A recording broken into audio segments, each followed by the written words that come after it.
Tonight, we're going to gently step back in time, past the roar of modern technology and the glow of screens, into the hushed, gaslit parlors of the Victorian era. Imagine a quiet evening settling over a prosperous household, the sounds of the bustling city fading outside, replaced by the gentle crackle of a fire in the hearth. In this world, entertainment wasn't streamed. It was created. It wasn't instantaneous. It was savored. We're going to explore how, in an age of intense industrialization and strict social norms, simple parlor games provided a crucial, often overlooked pathway to relaxation and gentle amusement for Victorian families and their guests. So, let your thoughts drift.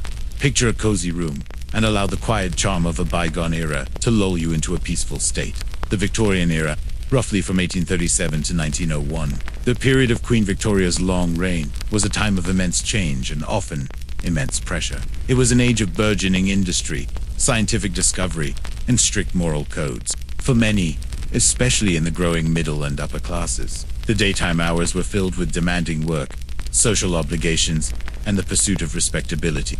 The world outside the home could be loud, dirty, and intensely competitive. It was a time when societal expectations for decorum and proper behavior were incredibly stringent, leading to a pervasive sense of rigidity in public life.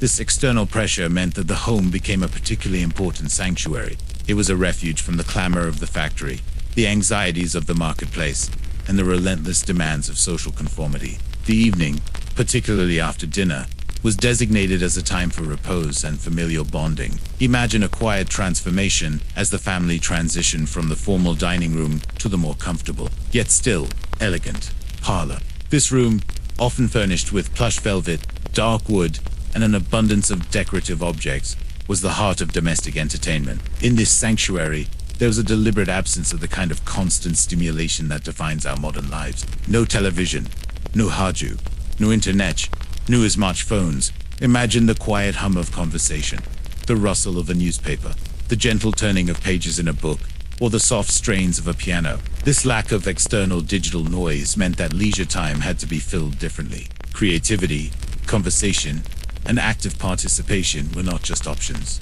They were necessities for evening entertainment.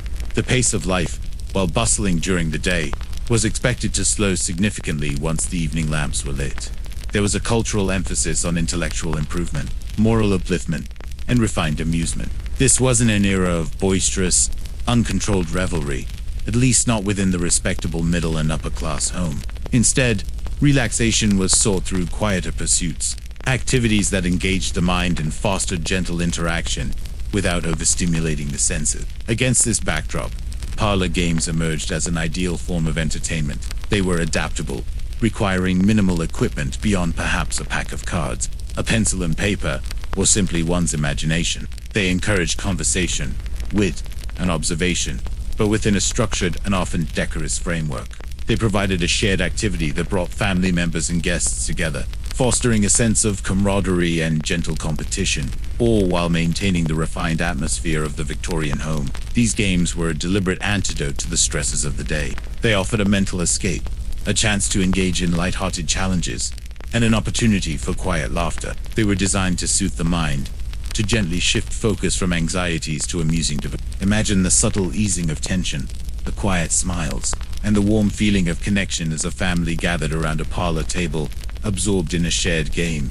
The very nature of these games, often reliant on verbal dexterity, memory, and playful performance, meant that they were inherently less stimulating than many modern forms of entertainment. They required attention and presence, drawing participants into the moment without the jarring effects of flashing lights or loud noises.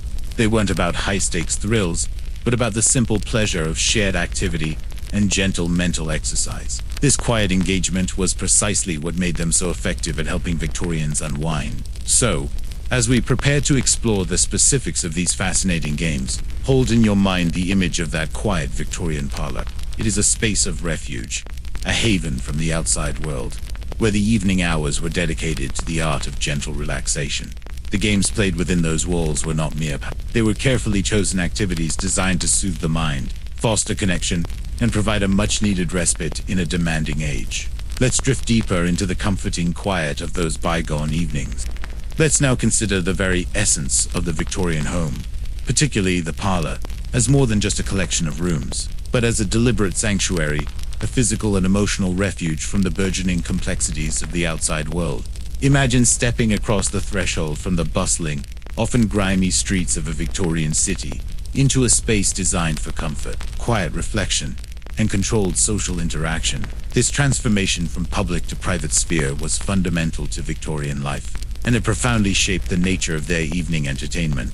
The mid to late 19th century witnessed an unprecedented acceleration in urbanization and industrialization. Cities grew rapidly, often accompanied by overcrowding, pollution, and relentless work schedules in factories and offices. The public sphere could be a place of intense competition, rigid social hierarchies, and moral anxieties for the respectable middle and upper classes. Maintaining one's reputation and navigating these external pressures was a constant endeavor. Imagine the pervasive noise of horse-drawn carriages, the din of commerce, and the ever-present soot of coal fires. Against this backdrop, the home, and especially the parlor, was consciously cultivated as a haven. It was a space where the strictures of public life could, to some extent, be relaxed, and where moral upliftment and familial bonding could take precedence. Imagine a place where heavy curtains muffled the sounds from outside, where soft lamplight replaced the harsh glare of gas lamps on the street, and where carefully arranged furniture invited conversation and repose. The design and decor of the Victorian parlor actively supported this role as a sanctuary. Furnishings were often plush and ornate, with velvet upholstery, heavy draperies, and intricately carved wood. These materials absorbed sound, creating a quiet, intimate atmosphere.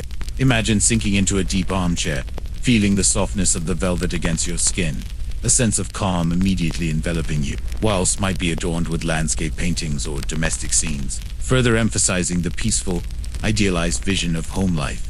The concept of privacy was also evolving, with a growing appreciation for personal space and quiet contemplation away from the public gaze. The parlor served as the primary space for receiving guests, but even then, interactions were often more controlled and formal than modern social gatherings. However, for the immediate family, it was a space for genuine connection, learning, and shared leisure. Within this sanctuary, the evening hours were specifically designated for respite. After the substantial evening meal, known as dinner, families would retire to the parlor. This transition marked a clear division between the day's labors and the evening's leisure. Imagine the unlacing of tight corsets for women, the loosening of ties for men, a physical shedding of the day's formal attire that mirrored the mental shift towards relaxation. The activities chosen for the parlor reflected this desire for quiet relaxation and mental engagement without reading aloud from novels or poetry, sketching, needlework, and playing musical instruments were common pursuits. These activities, much like parlor games, encourage focus and gentle mental exertion rather than passive consumption. Imagine the harmonious sound of a family member playing the piano, or the soothing rhythm of knitting needles, contributing to the room's tranquil ambiance. The deliberate creation of such a domestic refuge also speaks to the anxieties of the age. As the world outside became more complex and uncertain, the home offered a predictable and controllable environment. It was a place where traditional values could be reinforced, where children could be nurtured in a morally upright atmosphere, and where adults could find solace from the pressures of modern life. Parlor games, therefore, were perfectly suited to this sanctuary. They were interactive, requiring participation, but generally lacked the boisterousness of outdoor sports or the intensity of intellectual debates. They fostered communication and gentle competition, strengthening familial bonds and encouraging social graces among guests, all within the confines of a safe, comforting space.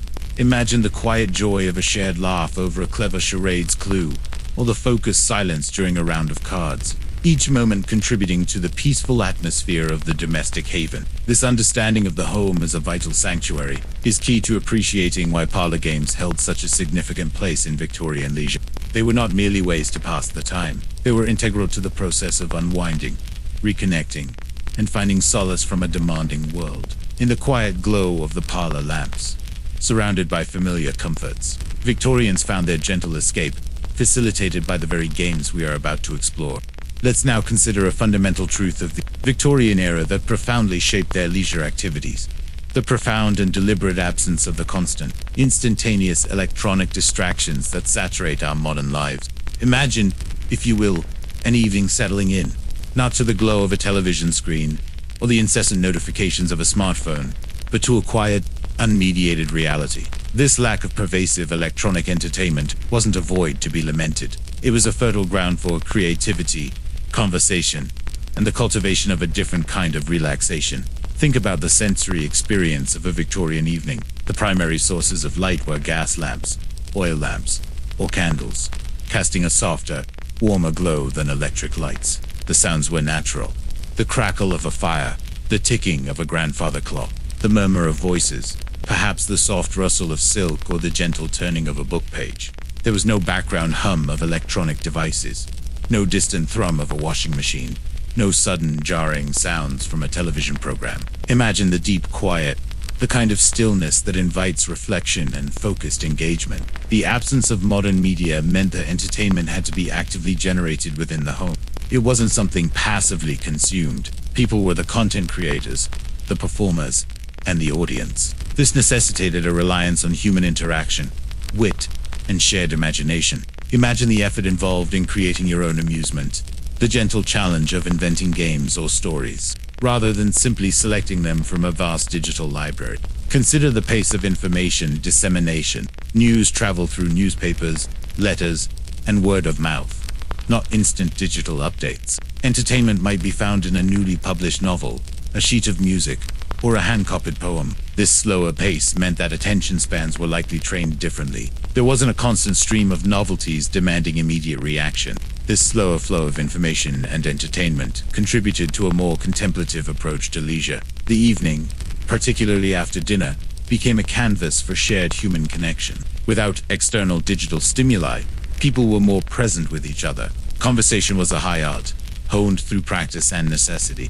Families and guests truly listened to one another, engaged in debates, shared stories, and played games that demanded their full, undivided attention. Imagine the richness of a conversation, uninterrupted by notifications or the urge to check a device. This lack of distraction also fostered a different kind of relaxation.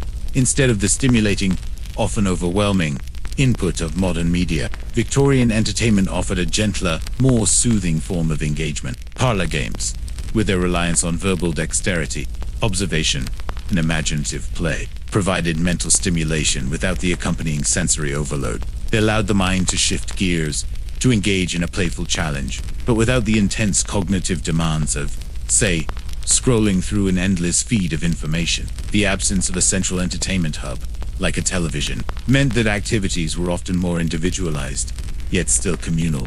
One person might be reading, another sketching, someone else practicing the piano, while a group played a card game. Yet, all these activities coexisted peacefully within the shared space of the parlor, contributing to a harmonious atmosphere.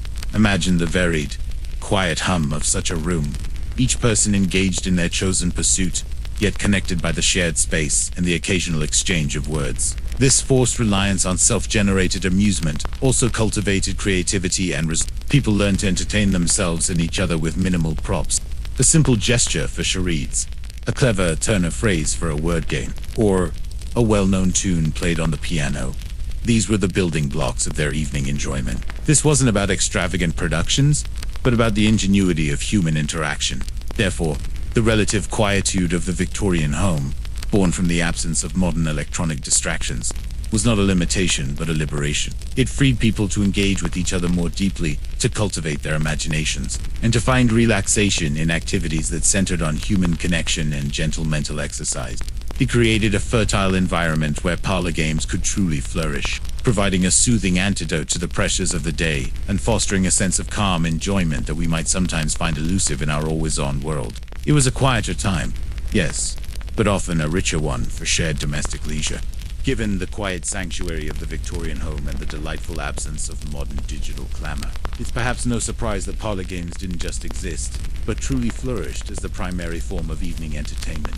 Imagine the scene: lamps casting a soft glow, the fire crackling gently, and a group of family members or friends gathered, not around a glowing screen, but around a shared activity that sparked conversation, wit, and quiet laughter. The rise of parlor games wasn't merely a pastime. It was a societal solution to the question of how to fill leisure time meaningfully and fostering connection in a way that truly helped people relax. These games were ideally suited for the Victorian social landscape. They were adaptable to various group sizes, from intimate family gatherings to larger social. They required minimal equipment, often just paper and pencil, a deck of cards, or simply one's voice and imagination. This accessibility meant they could be played in virtually any respectable home, regardless of its opulence. Imagine a simple game of charades requiring nothing more than a lively mind, or a round of consequences needing only pen and paper. The inherent nature of parlor games aligned perfectly with Victorian values. They encourage mental engagement, intellectual stimulation, and polite social interaction, all within the bounds of decorum.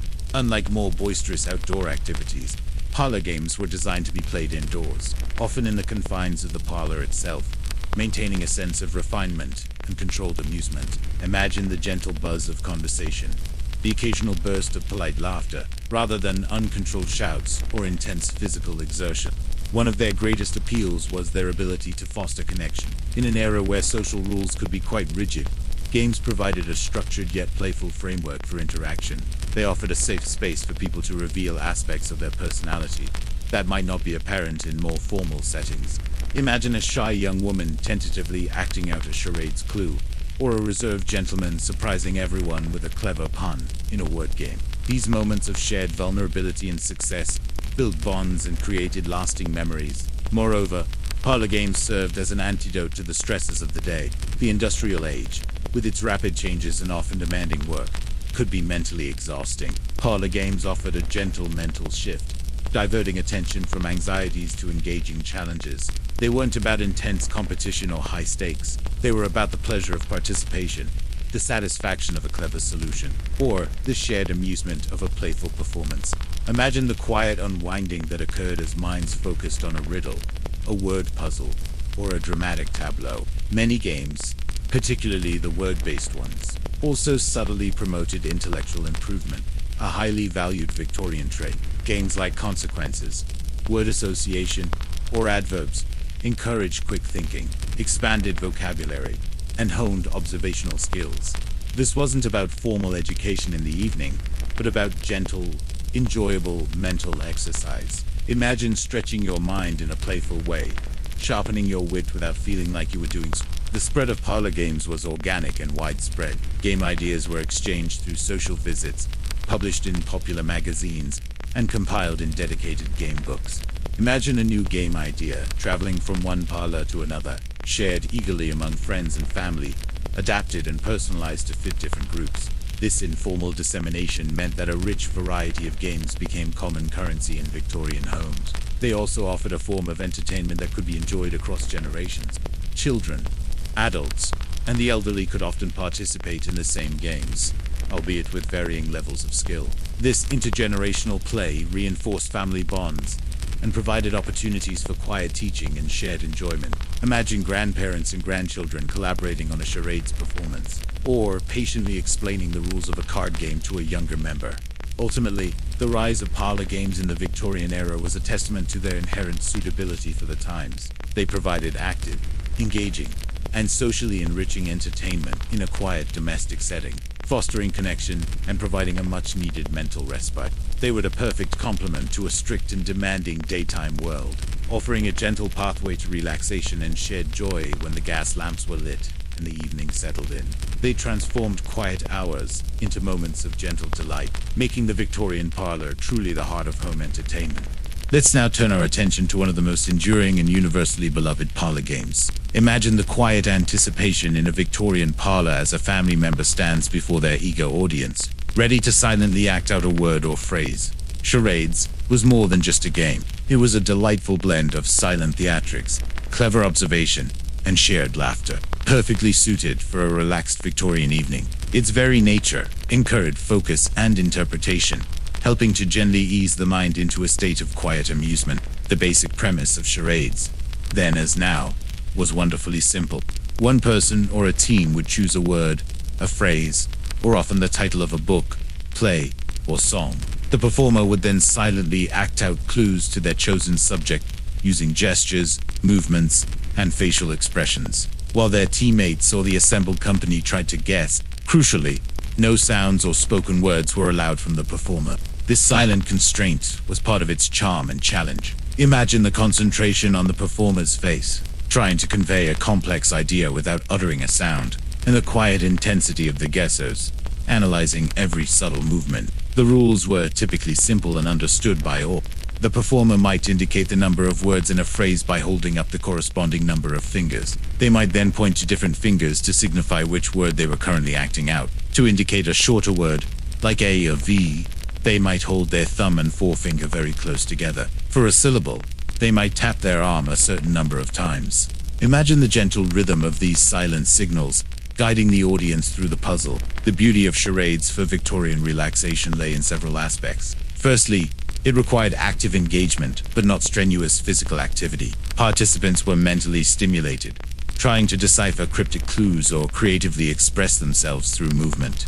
This kind of mental exercise was a gentle diversion from the day's concerns, allowing the mind to shift gears from practical worries to playful Imagine the quiet satisfaction of a mind gently occupied, rather than racing with anxieties. Secondly, the silent nature of the game fostered heightened observation. Guessers had to pay close attention to every gesture, every nuance of expression. This encouraged a focused presence in the moment, drawing participants away from extraneous thoughts and into the shared activity. Imagine the way your gaze would sharpen, your mind working, to connect the dots of the silent narrative unfolding before you. Thirdly, charades created a unique space for lighthearted performance and gentle humor. Even the most reserved Victorian might find themselves indulging in exaggerated gestures or comical attempts to convey a difficult word. The inevitable misunderstandings and ingenious solutions often led to bursts of good-natured laughter, a welcome release in an era that often valued decorum above spontaneous mirth. Imagine the soft chuckles that would ripple through the room as someone struggled to mimic a complicated concept, or the satisfying moment when a clever clue finally clicked. The preparation for charades was also part of the quiet pleasure. Choosing the right word or phrase could be a thoughtful process. It needed to be challenging enough to be fun, but not so obscure as to be impossible.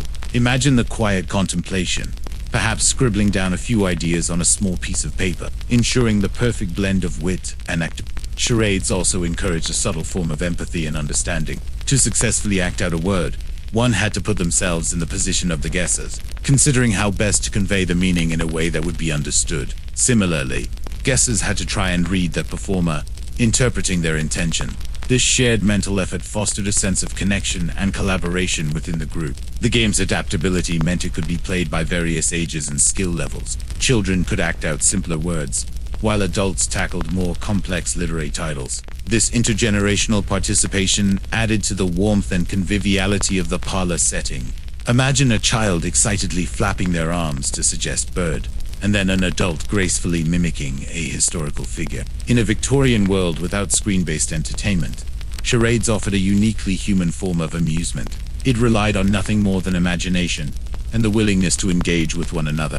It transformed the quiet parlor into a stage for gentle theatrics, providing a comforting and engaging way for Victorians to unwind, connect, and enjoy the simple pleasure of shared human wit. The soft sounds of laughter, the focused silence of observation, and the warmth of collective understanding would have filled the room, making charades a perfect recipe for a truly relaxing evening. From the silent mime of charades, let us now playfully venture into another classic Victorian parlor game, one that invited gentle chaos and sensory amusement. Blind Man's Buff. Imagine the soft rustle of fabrics, the quiet murmurs of anticipation, and then the gentle, guiding voices as a blindfolded player fumbles good-naturedly through the room. This game, rooted in ancient traditions, was a beloved source of light-hearted fun in Victorian homes, providing an innocent thrill and encouraging tactile exploration within the safe confines of the parlor. The rules of Blind Man's Buff were delightfully simple and easily understood by all. One player, chosen to be the blind man, or blind woman, would have their eyes securely covered with a blindfold, ensuring they could see nothing. Imagine the soft fabric of the blindfold gently pressing against their eyes, plunging them into a world of darkness. The other players would then scatter quietly around the room, making soft sounds to orient the blindfolded person, but carefully avoiding being caught. The object of the game for the blindfolded player was to catch and identify another player. Once caught, the blindfolded player would attempt to identify the person by touch, feeling their clothing, hair, or face.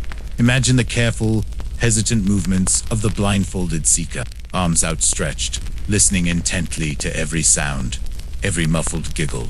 And imagine the quiet tension of the players trying to evade capture, tiptoeing, holding their breath, trying not to give away their position. The game would unfold as a series of gentle attempts and near misses. The blindfolded player might slowly move towards a sound, only for the other players to deftly slip away, perhaps tapping them gently on the shoulder from behind before retreating. The calls of blind man's buff, turn around 3 times and then start looking, might echo playfully through the parlor. Imagine the quiet laughter that would erupt when the blindfolded player stumbled harmlessly into a piece of furniture, or the triumphant gasp when they finally managed to lay hands on a bewildered friend. The relaxation offered by blind man's buff stemmed from several aspects. Firstly, it engaged the senses in a new way. By removing sight, the game heightened hearing and touch, forcing participants to rely on different perceptions. For the blindfolded player, this was a unique sensory experience, transforming the familiar parlor into a tactile and auditory landscape. Imagine the subtle sounds of movement, the texture of a velvet curtain, the cool surface of a polished table, all becoming clearer in the absence of visual input. This shift in sensory focus could be incredibly calming, diverting the mind from visual stimuli and allowing for a different kind of awareness. Secondly, it was a source of innocent physical comedy and shared amusement. The gentle bumping, the fumbling gestures, and the playful ovations were inherently humorous, leading to soft chuckles and light-hearted banter. It was about the shared fun of the chase and the relief of being caught or successfully evaded. Imagine the warmth of a shared laugh, the gentle connection forged through harmless physical interaction. Thirdly, for the players who were not blindfolded, the game required quiet strategy and controlled movement. They had to be silent, nimble, and quick-witted to avoid detection. This encouraged focus and presence, drawing them into the playful moment and away from any lingering anxieties. Imagine the light footsteps, the careful breathing, the quiet thrill of successfully dodging the blindfolded seeker. Blind man's buff was particularly good for breaking down social barriers in a gentle way. It encouraged a degree of physical closeness and light interaction that might have been less common in other formal Victorian settings. Imagine the brief, innocent touch as the blindfolded player identified someone, fostering a sense of camaraderie. It allowed for a release of energy in a controlled and decorous manner, preventing boredom without devolving into boredom. The game also provided a subtle sense of comfort and safety, played within the familiar and secure confines of the parlor, with trusted family and friends. The temporary vulnerability of being blindfolded was never truly frightening. It was a controlled experience of sensory deprivation, knowing that at any moment the blindfold could be removed, or a guiding hand would prevent genuine harm. This feeling of safe vulnerability could be surprisingly relaxing. In the quiet gaslit parlor, Blind Man's Buff was a delightful interlude of innocent play. It transformed the familiar into the unfamiliar, inviting participants to experience their surroundings and each other in a new way. The soft sounds of movement, the gentle touches, and the quiet bursts of laughter created an atmosphere of relaxed amusement, making it a perfect game for Victorian evenings dedicated to gentle unwinding. From the delightful physical comedy of Blind Man's Buff, let us now transition to a more cerebral, yet equally charming, Victorian parlor game that relied on wit, wordplay, and quick thinking. Consequences. Imagine a group gathered, each with a pen and paper, quietly contributing to a collaborative story that twists and turns with delightful absurdity. This game, and others like it, encourage clever conversation and gentle mental exercise, providing a soothing alternative to more boisterous forms of entertainment. The game of consequences, sometimes also called paper games or folding stories, was a simple yet endlessly amusing exercise in collaborative storytelling. It required nothing more than paper, pens or pencils, and a group of willing participants. The basic premise involved each person contributing a specific part of a narrative, often without knowing what others had written before them, leading to hilariously unexpected outcomes. Imagine the setup. Each player takes a sheet of paper and, following a predetermined sequence of prompts, writes down a piece of information, then folds the paper over to conceal what they've written, and passes it to the next person. The prompts usually followed a simple narrative arc. 1. A gentleman's name. Imagine someone quietly writing down a distinguished, perhaps slightly absurd, Victorian male name. 2. A lady's name. Then, a corresponding female name, perhaps equally whimsical. 3. Where they met. A location, from the mundane to the wildly exotic. 4. What he wore. A description of his attire. 5. What she wore. A description of her attire. 6. What he said to her. A line of dialogue. 7. What she said to him. her response. 8. The consequence. The often absurd outcome of their encounter. 9. What the world said. A final, summarizing comment. Imagine the quiet focus as each person carefully crafted their line, trying to be clever or amusing within their small contribution, knowing it would eventually become part of a larger, unpredictable whole. The act of folding and passing the paper created a delightful suspense, a sense of anticipation for the grand reveal at the end. The relaxation derived from consequences came from several key elements. Firstly, it was a game of gentle creativity and improvisation. It encouraged participants to think quickly and imaginatively, but within a structured framework that prevented overwhelming pressure. Imagine the quiet satisfaction of coming up with a witty line or an unexpected location, contributing to the unfolding narrative. This kind of mental engagement was a pleasant diversion, shifting the mind away from daily worries to a realm of playful invention. Secondly, the game fostered shared humor and collective amusement. The true joy of consequences lay in the reading aloud of the completed stories, revealing the often ludicrous connections between disparate contributions. The unexpected juxtapositions and sudden turns of phrase would lead to bursts of soft laughter, a collective release of mirth that brought people closer together. Imagine the delighted chuckles as a gentleman named Peregrine met a lady named Millicent Bumblefoot at the top of a rhubarb patch, leading to a consequence utterly unrelated to their initial encounter. Thirdly, it was a game that promoted active listening and thoughtful contribution.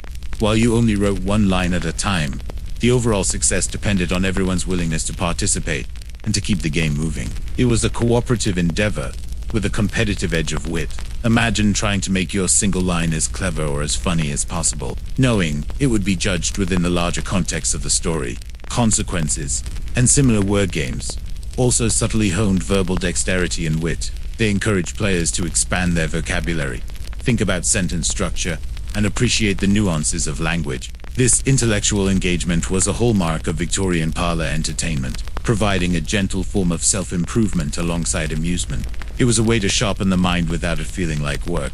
The pace of the game was inherently calm. There were no timers, no frantic actions. Each person took their turn writing, folding, and passing, creating a slow, rhythmic flow that contributed to the relaxed atmosphere of the parlor. Imagine the quiet scratching of pens on paper, interspersed with soft murmurs of concentration.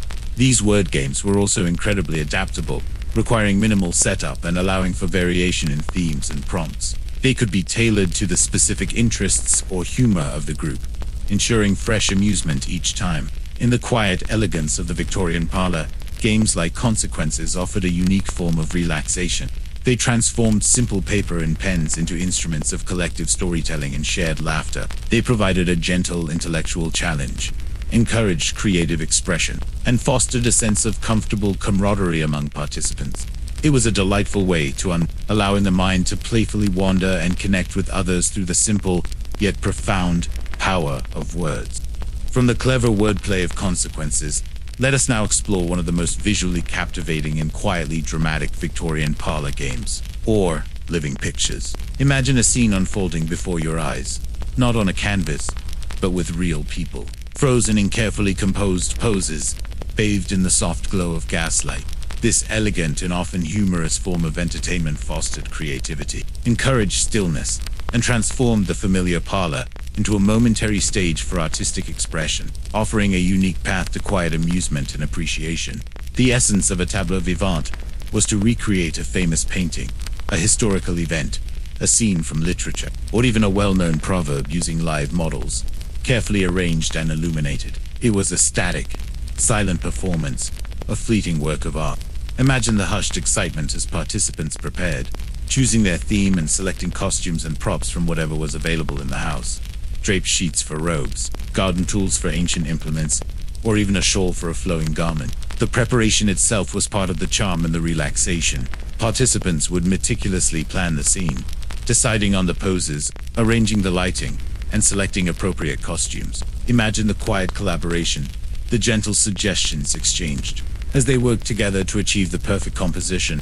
This creative process, though focused, was inherently calming, engaging the mind in a pleasant, artistic challenge. When the tableau was ready, the audience would gather, often in hushed anticipation. The curtains would open, revealing the frozen scene. The performers would hold their poses absolutely still, often for a minute or two, allowing the audience to observe every detail, to guess the subject, and to appreciate the artistry of the composition. Imagine the profound silence that would fall over the room as the living picture was revealed, broken only by the soft rustle of clothing as someone adjusted their position. The beauty of tableau vivants for Victorian relaxation lay in several aspects. Firstly, it demanded stillness and focused attention from both performers and audience. For the performers, holding a pose perfectly required immense concentration and physical control, pulling them deeply into the moment and away from any external distractions.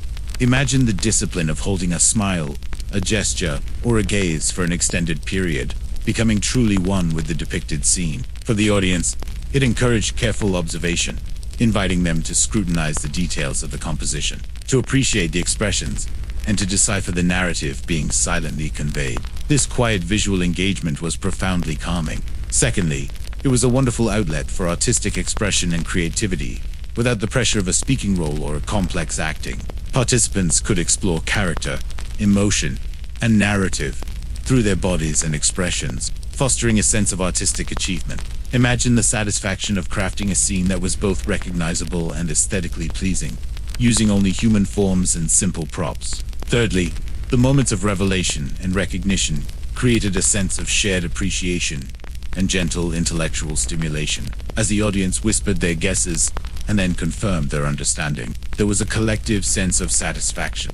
It was a quiet puzzle to solve together, leading to polite applause and appreciative murmurs when the tableau was particularly well executed. Imagine the knowing smiles, the subtle nods of recognition, as the audience identified a famous painting or a well-known literary scene. Tableau vivants also provided a charming way to engage with culture and history. By recreating famous works of art or historical moments, the game subtly reinforced knowledge and fostered an appreciation for the wider world of culture. It was entertainment with an underlying educational value, aligning perfectly with Victorian ideals of self-improvement. The temporary transformation of the parlor into a stage added a delightful element of playful illusion. The familiar drawing room, with its everyday furnishings, became a backdrop for a dramatic, static performance. This sense of imaginative play, even in stillness, contributed to the overall sense of lighthearted enjoyment. In the gentle glow of gaslight, with soft music perhaps playing in the background, tableau vivants offered a unique form of quiet, communal entertainment. It invited participants to step into a world of visual storytelling, encouraging concentration, artistic collaboration, and a peaceful appreciation of beauty. It was a game that soothed the mind through focused engagement and visual delight, making it a perfect activity for a relaxing Victorian evening. Having explored the quiet drama of tableau, let's now transition to a more traditional, yet equally effective, form of Victorian parlor entertainment: card games. Imagine the soft shuffle of a well-worn deck, the quiet click of cards being dealt, and the focused silence punctuated by murmurs of strategy and occasional sighs of contemplation. Card games, in their myriad forms, offered Victorians a delightful blend of strategic relaxation, gentle competition, and refined social interaction, perfectly suited for unwinding after a long day. Card games were incredibly popular across all social strata in the Victorian era, from the grandest drawing rooms to the coziest family parlors. Their versatility was unmatched. A single deck of playing cards could provide endless hours of varied entertainment. Imagine the sheer range of games available, from simple matching games for children to complex trick-taking games, demanding considerable skill and foresight. This universality meant that card games were a common language of easily understood and enjoyed by diverse groups. Many popular Victorian card games focused on trick-taking, melding, or strategic play. Games like whist, cribbage, and various forms of patience were incredibly popular. Imagine the quiet concentration involved in a game of whist, where partners communicated silently through their play, trying to anticipate each other's moves and outmaneuver their opponents. The mental effort required was engaging but not overly strenuous, providing a pleasant intellectual challenge without the physical demands of outdoor sports. The relaxation offered by card games stemmed from several key elements. Firstly, they required focused attention and strategic thinking. Participants had to concentrate on the cards in their hand, observe the play of others, and plan their moves several turns in advance. This focused engagement was a powerful antidote to the anxieties of the day, drawing the mind into the contained world of the game. Imagine the quiet intensity as you considered your next move, weighing the probabilities and anticipating your opponent's actions. This mental absorption was inherently calming, acting as a gentle distraction from external worries.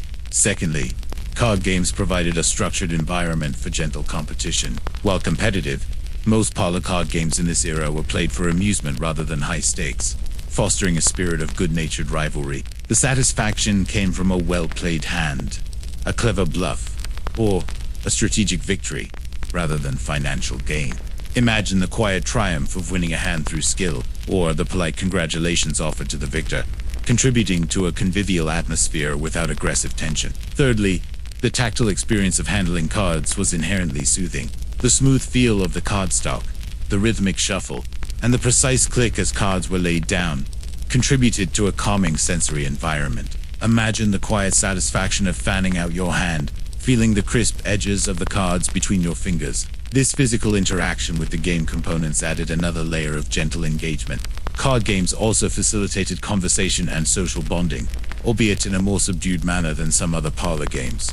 While intense play might lead to stretches of silence, there were still opportunities for polite chatter, commentary on the game, or shared jokes between hands. They provided a common activity around which social interaction could subtly revolve, fostering a sense of camaraderie among players. Imagine the occasional light-hearted comment about a bad hand or a clever play, interspersed with focused quiet. For those playing patience or solitary, the game offered a form of solitary, contemplative relaxation. Imagine a single individual quietly laying out cards, absorbed in the logic and challenge of the puzzle. This private engagement provided a peaceful escape, a chance for solitary mental exercise and quiet enjoyment. The pace of card games was often deliberate and unhurried, especially in longer, more complex games like whist. There was no rush, no pressure to finish quickly. The game unfolded at its own natural rhythm, allowing participants to fully immerse themselves in the strategic challenge. Imagine the quiet unfolding of a long game, each turn a small step towards a satisfying conclusion. In the gentle glow of the parlor, with the soft sounds of shuffling cards and quiet contemplation, card games were a staple of Victorian relaxation. They offered an engaging intellectual challenge, fostered gentle social interaction, and provided a calming focus that helped minds unwind from the day's demands. They transformed a simple deck of cards into a gateway to 2 hours of quiet, strategic amusement, making them an indispensable part of the Victorian art of unwinding. Moving from the strategic quietude of card games, let's now consider another foundational form of Victorian parlor entertainment: board games. Imagine a family gathered around a sturdy table, the lamplight falling softly upon a colorful board, intricately designed with paths and challenges. Early board games offered a unique blend of gentle competition, narrative engagement, and focused amusement, providing a calming and accessible form of entertainment for Victorians seeking to unwind in their homes. While not as numerous or complex as modern board games, the Victorian era saw a rise in their popularity, often with moralistic or educational themes. Games like The Mansion of Happiness, The Game of Pope and Pagan, or The Siege of the Stronghold of Satan, and later, more secular games like Snakes and Ladders, and early forms of travel or historical games, were widely played. Imagine the charming, often detailed artwork on these boards, depicting journeys, virtues, or historical events. The basic mechanics were often simple. Players moved pieces along a track based on the throw of a die, encountering various squares that might offer advantages, setbacks, or moral lessons. The journey from start to finish was typically linear, with the goal being to reach the end first. Imagine the gentle clatter of a dice being rolled, the quiet movement of small game pieces across the board. Each step, a small progression in a shared narrative. The relaxation derived from board games stemmed from several key elements. Firstly, they provided focused, structured engagement that absorbed the mind without overwhelming it. The rules were generally straightforward, allowing participants to easily understand their objective and move their pieces. This clear pathway to engagement was calming, as it offered a defined activity to channel one's attention, diverting it from the anxieties of daily life. Imagine the quiet satisfaction of navigating your piece along the path, making small decisions, and progressing towards the goal. Secondly, board games offered a form of gentle competition that fostered camaraderie rather than intense rivalry. The element of chance ensured that even less skilled players had a chance at winning, making the games more inclusive and less intimidating. The enjoyment came from the shared experience of the game itself, the twists and turns of the journey on the board, and the occasional good-natured teasing or encouragement. Imagine the soft murmurs of encouragement, the polite applause for a good roll, and the shared anticipation as the game neared its conclusion. Thirdly, many Victorian board games incorporated narrative and educational elements. Players weren't just moving pieces. They were often progressing through a story, learning about history, geography, or moral virtues along the way. This subtle integration of learning made the games intellectually stimulating without feeling overtly academic, aligning perfectly with the Victorian emphasis on self-improvement through leisure. Imagine encountering a square that presented a historical fact, or one that offered a moral dilemma to discuss, subtly enriching the play experience. The tactile experience of handling the game pieces and the die also contributed to a soothing sensory engagement. The feel of polished wood or carved ivory pieces, the sound of the die tumbling in a cup. These small sensory details added to the overall pleasantness of the activity. Imagine carefully moving your piece, feeling its weight and texture in your hand. Board games also facilitated intergenerational play. Simple rules meant that children could easily participate alongside adults, fostering shared family time. Parents could gently guide younger players, explaining rules or strategy, creating moments of quiet teaching and bonding. Imagine the patience and warmth as an elder explained the nuances of a game to a grandchild, sharing both the rules and the joy of play.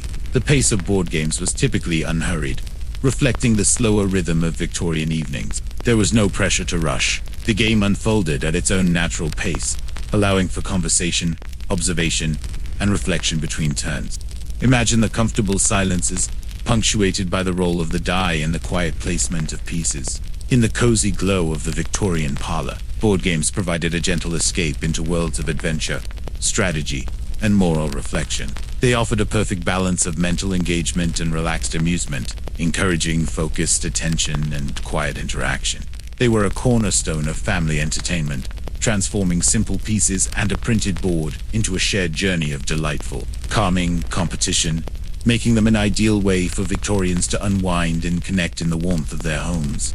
Beyond the structured play of parlor games, the Victorian evening, as a realm of relaxation, was deeply enriched by the softer, more contemplative pursuits of music and storytelling. Imagine the gentle strains of a piano echoing through the parlor, or the captivating voice of a family member recounting a tale.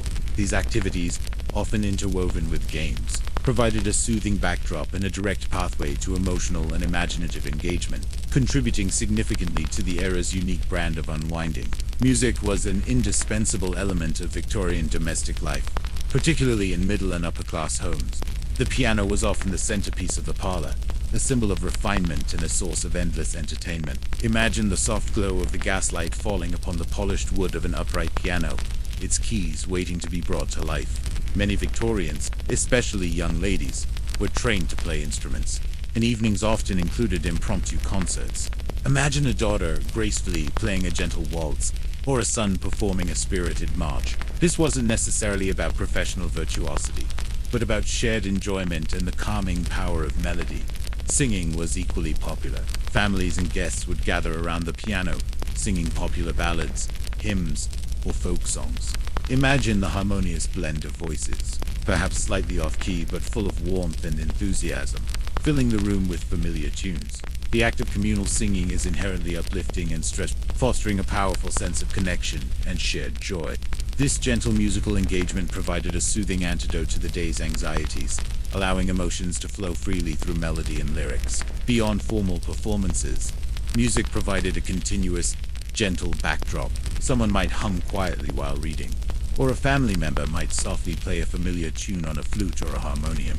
This ambient sound, often self-generated, contributed to the tranquil atmosphere of the home, creating an auditory landscape of quiet comfort. Imagine the subtle hum of a musical instrument weaving through the quiet conversation, creating a tapestry of calm. Storytelling, in its various forms, was another cornerstone of Victorian relaxation. This wasn't about professional performers, but about the intimate act of one person captivating others with words. Reading aloud was a particularly cherished activity. Imagine a parent or an older sibling settling into an armchair, drawing the family around them, and reading chapters from a popular novel, a thrilling adventure story, or a collection of poems. This communal listening created a shared imaginative world, transporting listeners away from their the rhythmic cadence of a well-read story, the anticipation of each plot twist, and the shared emotional experience provided a deeply soothing form of entertainment. Ghost stories, especially on dark, stormy nights or around Halloween, were a popular variant. Imagine the low, dramatic voice, the flickering firelight casting dancing shadows as a chilling tale unfolded. While designed to be thrilling, these stories were still a controlled form of excitement, enjoyed within the safety of the parlor, often ending in delighted shivers and comforting laughter. Beyond formal readings, informal storytelling was rampant.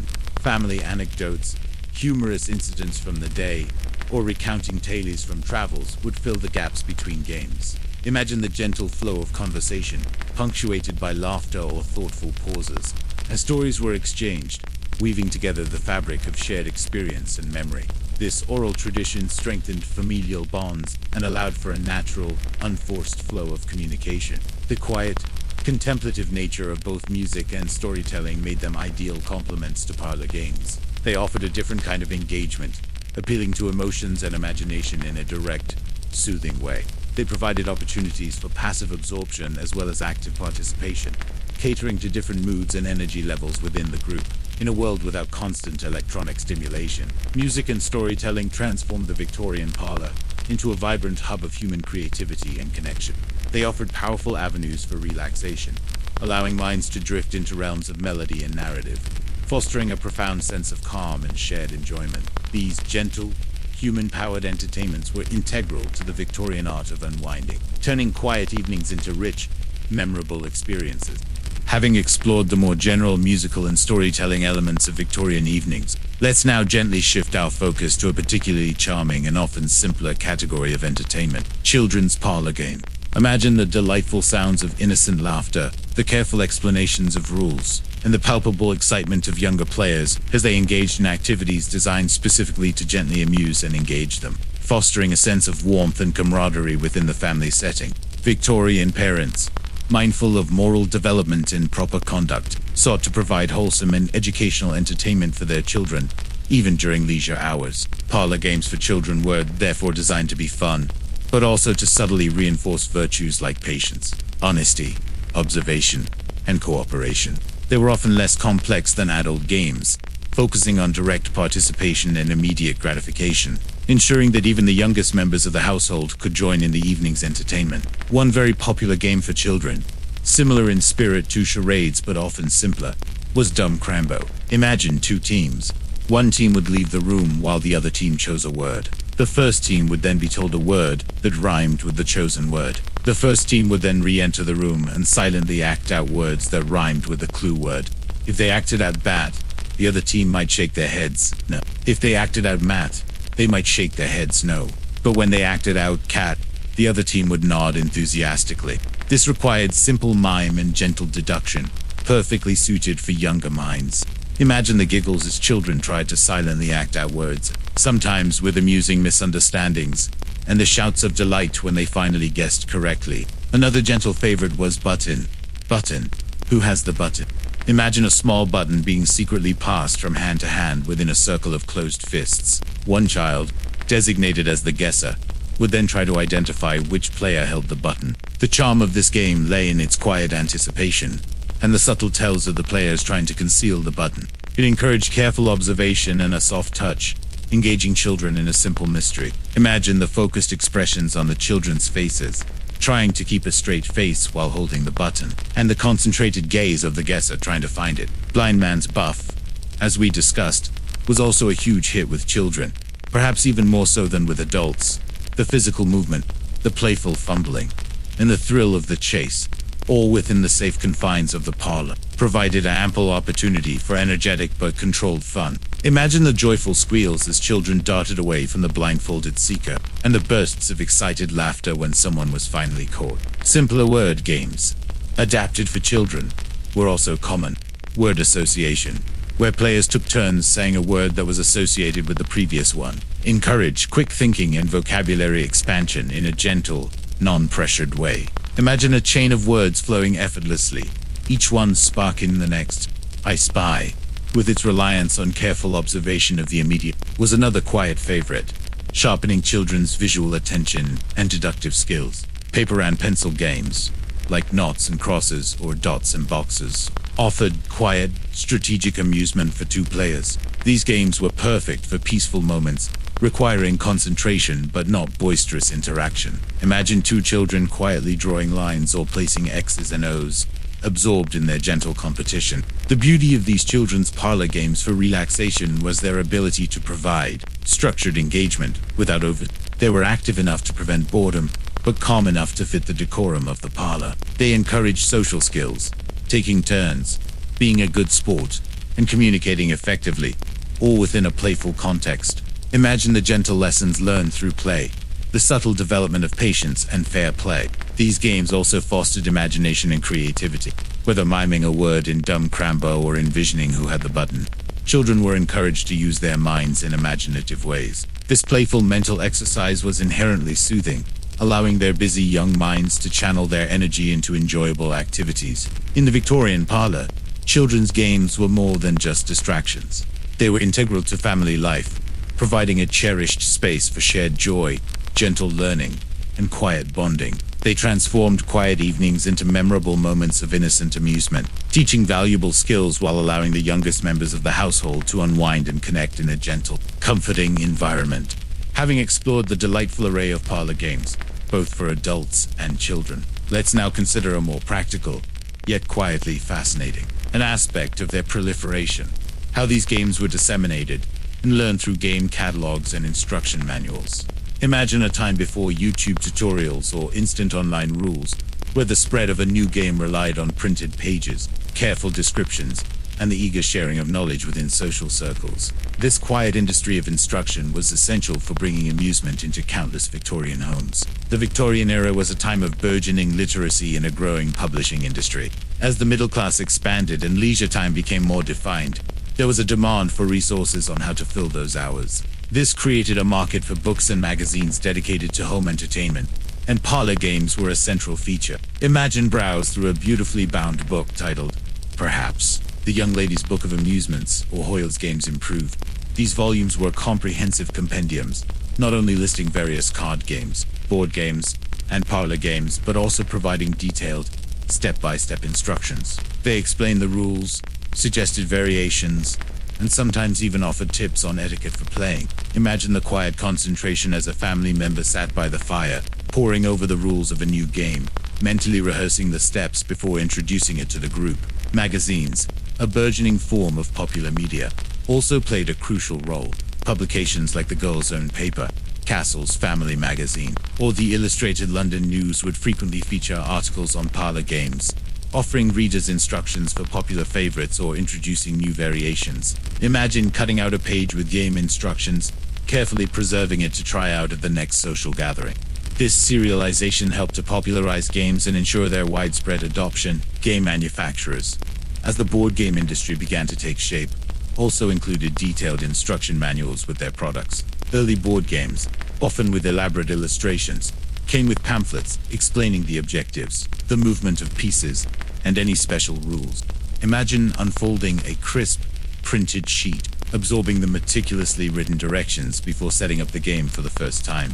These manuals were designed to be clear and self-explanatory, allowing families to learn and enjoy games without external guidance. The language used in these instructions was typically clear, concise, and often reflected the polite and formal tone of the era. Imagine phrases like, "The first player then proceeds to ... or "Care should be taken not to ... guiding the reader through the intricacies of play. This methodical presentation contributed to the calming nature of learning a new game. It was a gentle, intellectual puzzle to solve before the fun even began. Beyond formal publications, word of mouth played an immense role. New games were often introduced to a household by visiting friends or relatives who had learned them elsewhere. Imagine a guest enthusiastically explaining the rules of a game they recently discovered, demonstrating with gestures and examples. These informal teaching moments, coupled with printed instructions, ensured the robust spread of parlor entertainment. The act of learning a new game itself could be a quiet, communal activity. A family might gather to read the instructions together, discussing interpretations or clarifying rules. This shared learning process fostered patience and collaboration, as everyone worked together to understand the mechanics before embarking on play. Imagine the gentle murmuring as rules were debated, or the quiet aha moment when a complex instruction finally clicked into place for everyone. These catalogs and instruction manuals weren't just functional documents. They were a window into the Victorian desire for structured, refined amusement. They reflected the era's value on education and self-improvement, even in leisure. They enabled Victorian families to constantly refresh their entertainment options, ensuring that evenings remained engaging and enjoyable without the need for external, technologically driven stimulation. In a world where quiet, focused engagement was a pathway to relaxation, the clear, written instructions provided by these game catalogs and manuals were indispensable. They allowed Victorian parlors to become hubs of self-generated amusement, providing endless opportunities for gentle competition, creative expression, and convivial social interaction, all born from the carefully laid out words on a printed page. Having delved into the mechanics of Victorian parlor games and how they were learned, let's now gently explore a crucial, yet often unspoken, aspect that underpinned all social interactions in the Victorian parlor: the strict social etiquette in play. Imagine a time where even seemingly light-hearted games were governed by an intricate web of unwritten rules, decorum, and expectations for polite behavior.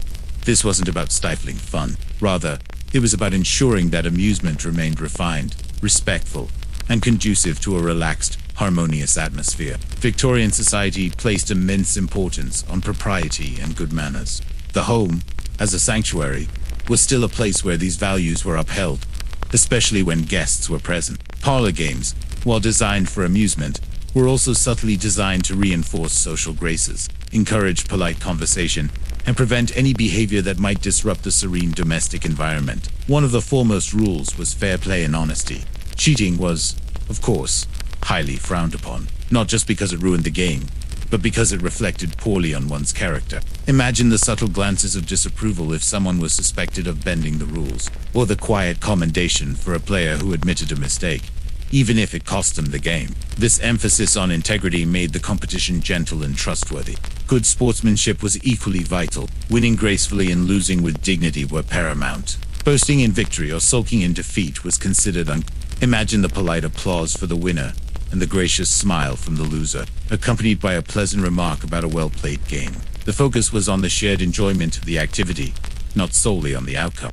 This ethos ensured that games remained pleasant diversions, free from intense emotional outbursts that could disturb the peace of the parlor. Inclusivity and consideration for all players were also important. Hosts were expected to ensure that everyone felt included and comfortable.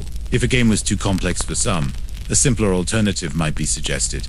If a guest was shy, efforts would be made to gently draw them into the activity without forcing them. Imagine the host subtly guiding the conversation to involve a quiet guest, or suggesting a game that suited everyone's skill level. This thoughtfulness contributed to a welcoming and relaxed atmosphere. Appropriate conversation was maintained during play, while banter and light-hearted jokes were welcome.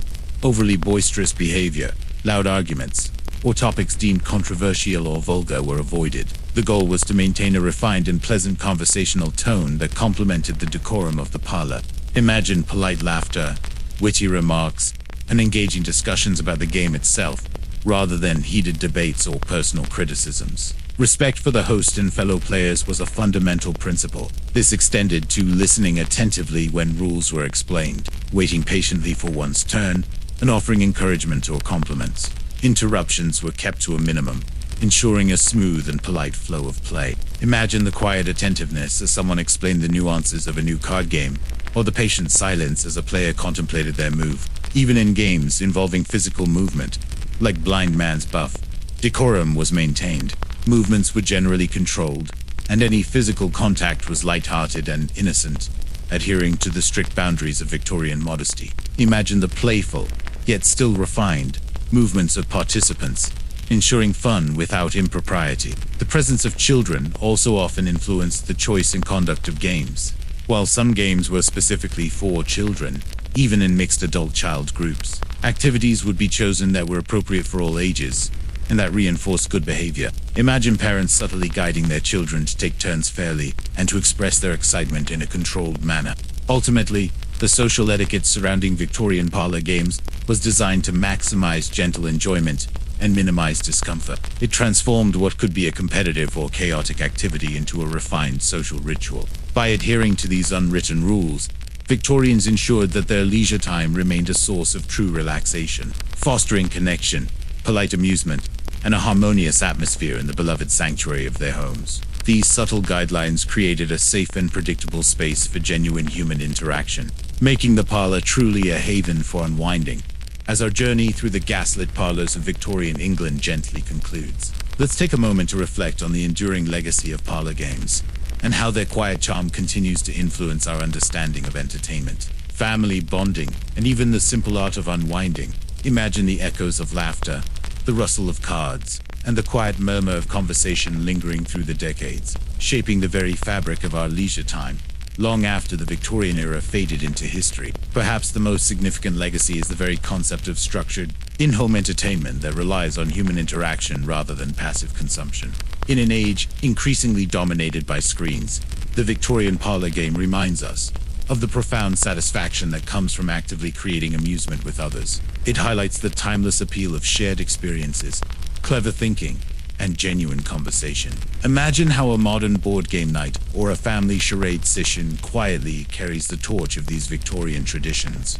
Many of the specific games we discussed, or their direct descendants, are still played today. Charades remains a popular party game, delighting generations with its silent challenges. Board games, though far more complex now, owe a debt to their Victorian forebears, demonstrating the enduring appeal of moving pieces along a track, rolling dice, and engaging in gentle competition.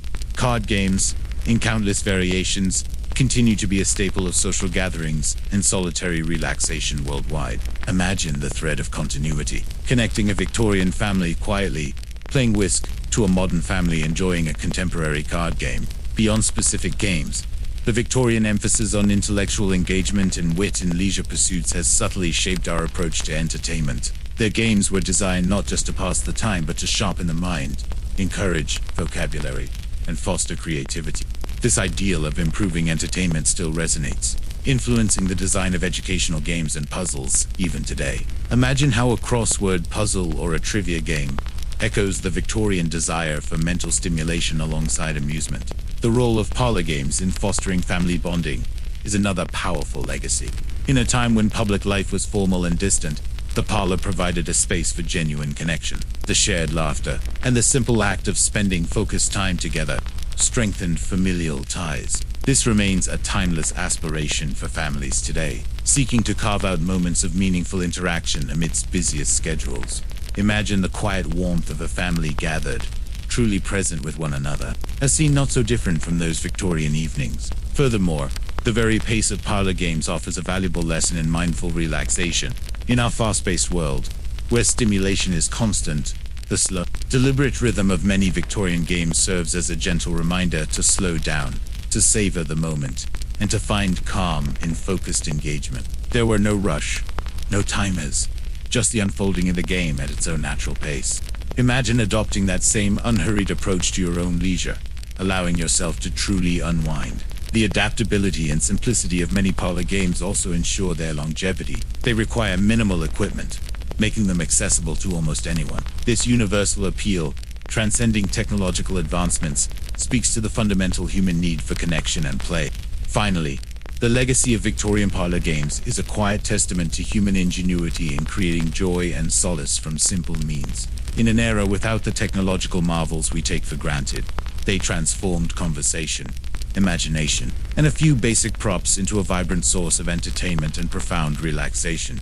They remind us that the most satisfying forms of amusement often come from within, from the connections we forge with others, and from the quiet engagement of our own minds. So, as the last echoes of Victorian parlor games fade into the tranquil stillness of your may you carry with you the gentle wisdom of those bygone evenings, the understanding that true relaxation can be found in shared moments, in quiet engagement, and in the simple, human pleasure of play. May your dreams be as peaceful as a Victorian parlor at dusk, filled with soft light and the quiet warmth of contentment.